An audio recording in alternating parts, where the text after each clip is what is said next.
Wat gebeur met die siel na die vleeslike dood? Wat? Die siel oorleef die fisiese dood en dit betree of vreugde met God of skeiding van God, afhangende van 'n mens se verhouding met Christus gedurende sy aardse lewe. En by die opstanding word die siel herenig met 'n verheerlikte liggaam vir ewige lewe, of die siel staar finale oordeel in die gesig. Kom ons kyk net na wat is die ewigheid van die woord. In die begin was die woord, en die woord was by God, en die woord was God. Johannes 1 vers 1, nee. Hierdie vers bevestig die voortbestaan en goddelikheid van Jesus Christus, die woord.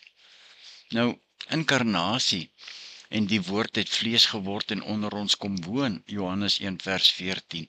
Hierdie vers openbaar die oomblik toe God menslike vorm aangeneem het, en een van ons geword het.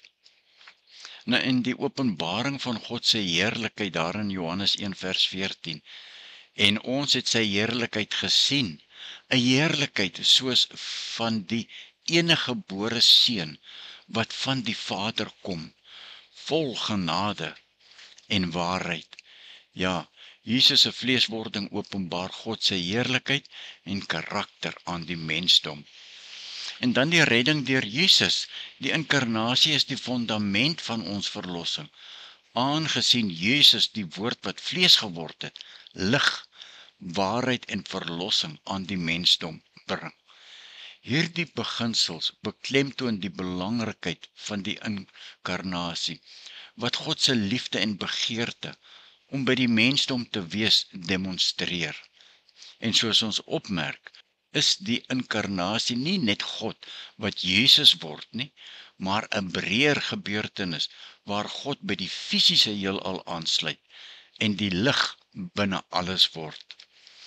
Net weer 'n kort oorsig ter afsluiting.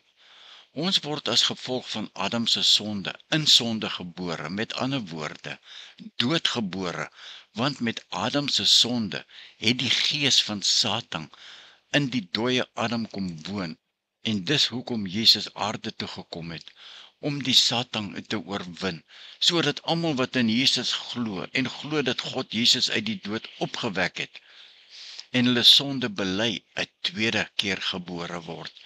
Ja, God gee ons 'n tweede geboorte, deur God gebore, met God se onverganklike saad, die ewige en lewende woord, Jesus wat in ons kom woon.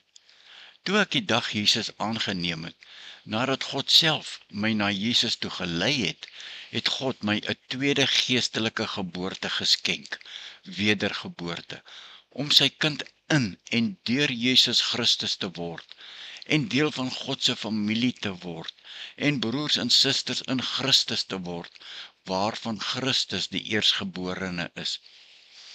Dit het God deur wedergeboorte gedoen, en die Heilige Gees het ons daardie presiese oomblik in Jesus plaas, en die Heilige Gees het ons nou in Christus beseël.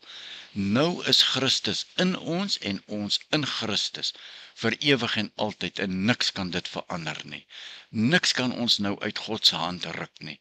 As jy tot sterwe kom, sal jou liggaam tot stof terugkeer, en jou siel by God wees, tot die dag van Jesus se wederkoms, en dan sal ons, as Jesus kom, ons verheerlikte liggame ontvang, en as jy die dag sterwe, sal jy in 'n rusplek by God in die hemel wees, en nie in 'n plek iewers onbekend nie.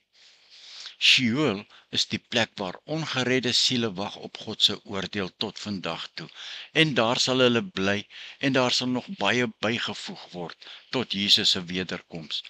Alle verlore siele word daar gevange gehou tot die oordeel met Jesus se wederkoms, en geen ekskuus sal hulle nou meer kan red nie. En ons sluit af vir vandag met 'n paar skrifgedeeltes. Die onmiddellike hiernamaals is vir alle wedergebore mense. Die siel gaan na die Here toe en ervaar vreugde, vrede en gemeenskap met God, ons Here, ons Vader. 2 Korintiërs 5:8, Filippense 1:23, Lukas 23:43. Ongelowiges se siele word van God geskei en ervaar 'n toestand van lyding en angs. Matteus 25:41 en vers 46 en Lukas 16:19 tot 31.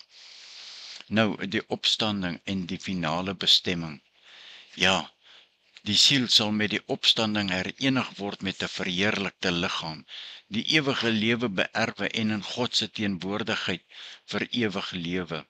1 Korintiërs 15:35 tot 58 en Openbaring 21:1 tot 4. Ongelowige se siele sal die finale oordeel in die gesig staar, wat lei tot ewige skeiding van God, hoor ons daar in Openbaring 20 vers 11 tot 15 en Matteus 25:41 en vers 46.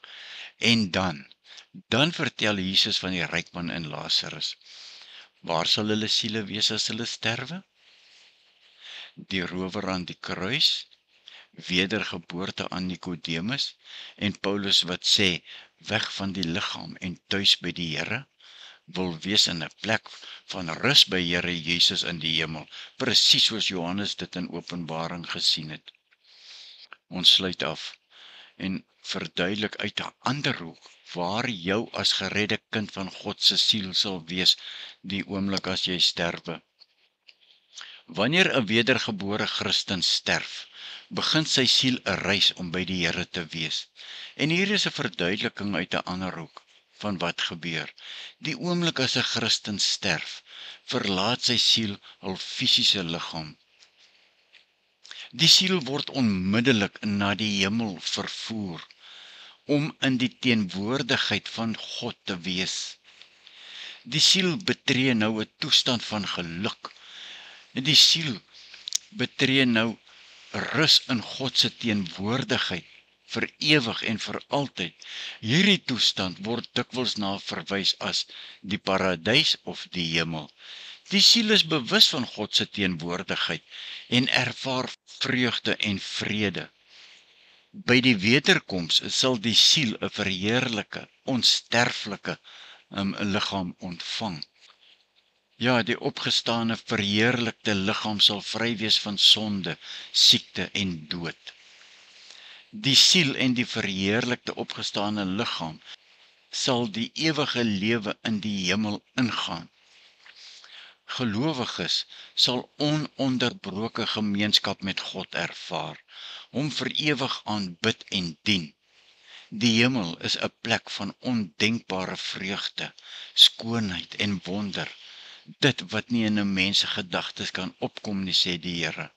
En hierdie hoop op die ewige lewe is die fondament van die Christelike geloof en bied vertroosting, vrede en doel in die aangesig van die vleeslike dood. Seën, vrede en genade vir jou, geliefde, wedergebore kind van God, vir wie God so lief is dat hy sy seun gestuur het. Sy seun Jesus Christus wat vir ons sondes aan 'n vervloekte houtkruis gesterwe het, en die Heilige Gees wat God se Gees in ons beseël het, ons vasgemaak het in die belofte van die Here. Amen.